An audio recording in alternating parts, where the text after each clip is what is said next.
మిత్రులారా అందరికీ నమస్తే. నేను గరిడేపల్లి సత్యనారాయణ. ఏదో చదివేసుకున్నాం, డిగ్రీ చదివేసుకున్నాం, పోస్ట్ గ్రాడ్యుయేట్ చదివేశాం, ఉద్యోగం చేసుకున్నాం అంటే వచ్చి పడ్డాం. పాలిటిక్స్‌లో పడ్డాం. సోషల్ యాక్టివిటీస్‌కి వచ్చేసాం. సో, తాతయ్య ఆయనే పెంచి పెద్ద చేసినా, మిగతా వాళ్ళకి సంబంధం లేకపోయినా ఆయనే పెంచి పెద్ద చేసినా చెప్పాడు.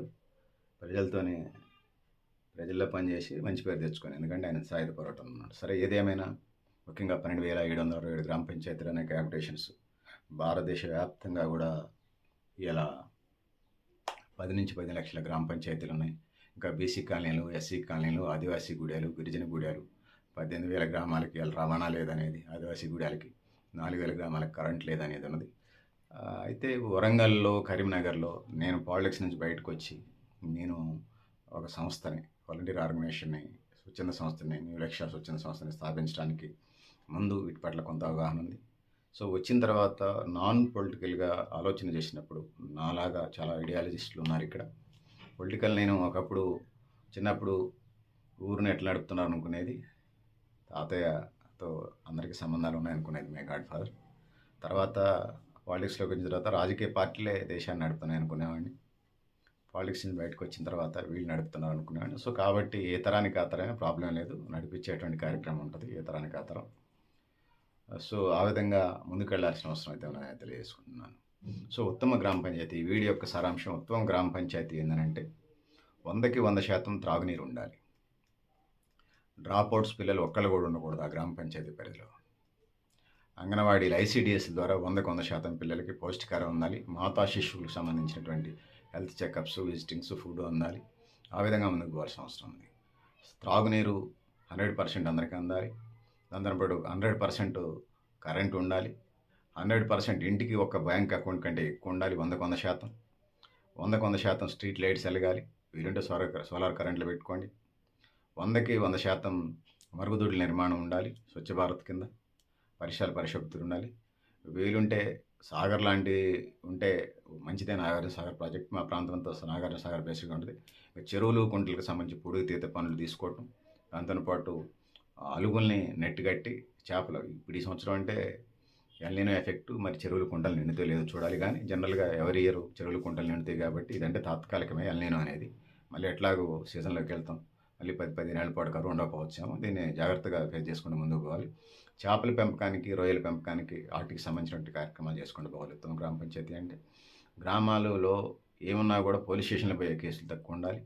సో ఆ విధంగా చదువుకునే పిల్లలు ఎక్కువగా ఉండాలి. సో ఏదో ఒక వాళ్ళకి నచ్చినటువంటి స్కూల్లో, ప్రైవేట్ స్కూల్లో, గవర్నమెంట్ స్కూల్లో ఎవరెవరి ఇష్టం, ఎవరైనా ఆపలేం కదా.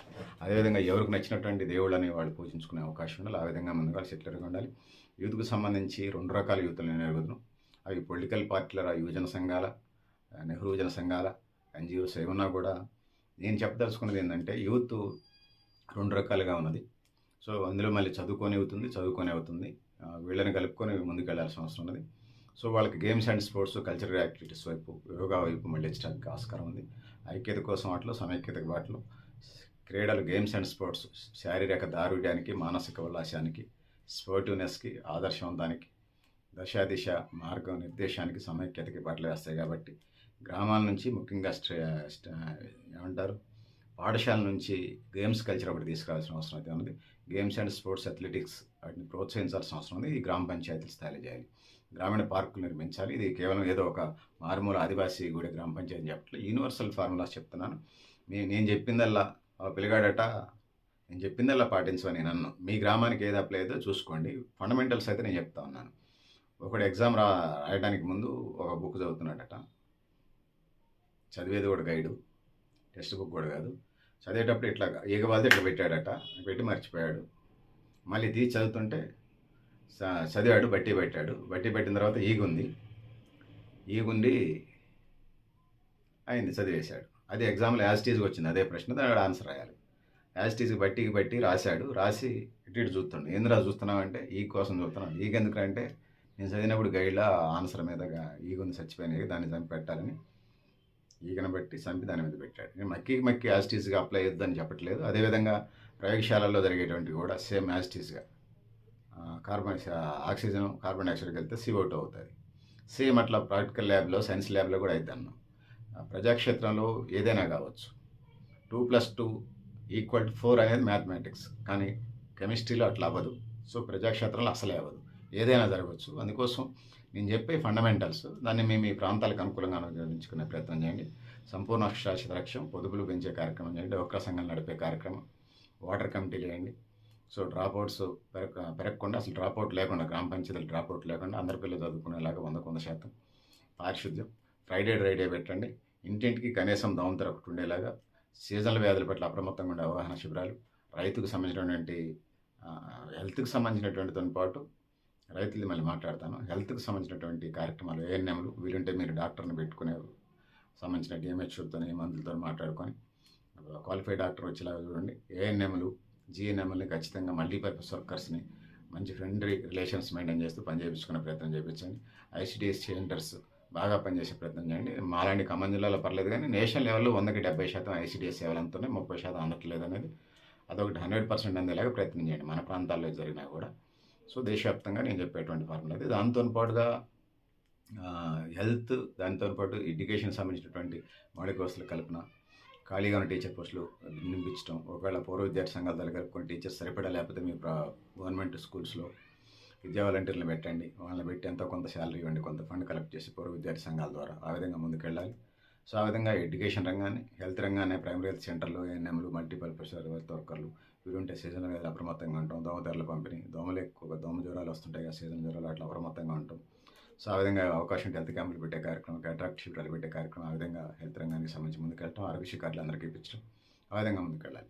అందరికీ ఊరంతా 100% ఆధార్ కార్డులు, ఊరంతా 100% ఓటర్ కార్డులు, ఊరందరికీ అర్హత కలిగిన వాళ్ళందరికీ కూడా రేషన్ కార్డులు ఇచ్చే కార్యక్రమం చేయటం. పేదలు ఎవరైనా ఉంటే ఇళ్ళ స్థలాలు, ఇల్లు కట్టుకోవడానికి లోన్లు ఇప్పించే కార్యక్రమం ఏదైతుందో ఇందిరమ్మ స్కీమ్, ఇంకో పేరు ఇవ్వటం. ఇల్లు స్థలమే లేనట్టుగా డబుల్ బెడ్రూమ్ ఇచ్చే కార్యక్రమాలు చేపట్టడం, ఆ విధంగా ముందుకెళ్ళే కార్యక్రమాలు చేయాలి. సో దాంతో పాటుగా దేశమును ప్రేమించమన్నా, మంచిదన్న ప్రేమించమన్న సందర్భంగా సో నేను ఒప్పుకుంటాను. అభివృద్ధి అంటే ఆ ఊరికి సీసీ రోడ్డు ఉండాలి, తార్ రోడ్డు ఉండాలి, ఊళ్ళల్లో ఇంటర్నల్గా సిమెంట్ రోడ్లు వేయాలి, సైడ్ కాలాలు సిమెంట్తో కట్టాలి, ఊరంతా వీధి లైట్లు ఉండాలి, కలవట్లు కట్టాలి. నేను ఒప్పుకుంటాను. ఇది అభివృద్ధికి మచ్చుతున్న కానీ కాదన్ను. దాంతో పాటుగా ఇవి కూడా ఉండాలి. ఒక పిల్లాడు ఎదుగుతున్నాడు అనుకో, వాడు శారీరకంగా ఎదిగితే సరిపోద్దా? ఇవి ఉంటే ఓకే. కాంక్రీట్ వర్క్లు, బిల్డింగ్లు భవన నిర్మాణాలు ఓకే, రోడ్లు భవన నిర్మాణాలు, అది శారీరక ఎదుగుదల మాత్రమే. మానసిక ఎదుగుదల, శారీరక మానసిక ఎదుగుదల జరిగినప్పుడే గ్రోత్ అండ్ డెవలప్మెంట్ అంటారు. గ్రామ పంచాయతీలకు కూడా ఇది వర్తిస్తుంది. ఎందుకు అని నేను చెప్పదలుచుకున్నానంటే గ్రామ పంచాయతీలకు సంబంధించి, సో గ్రామ పంచాయతీల్లో శారీరక ఎదుగుదల అనేది రోడ్లు, ప్రభుత్వ భవనాల నిర్మాణం, సీసీ రోడ్లు, స్ట్రీట్ లైట్స్, ఇవి 2 సోలార్ కరెంట్ లైట్లు, ఇవి అనేది శారీరక ఎదుగుదల. మానసిక ఎదుగుదల అంటే ఇవన్నీ నేను చెప్పిన ఇప్పుడు దాకా చెప్పినవన్నీ మళ్ళీ రిపీట్ ఎందుకు, 100% చెప్పుకుంటూ వచ్చాను కదా.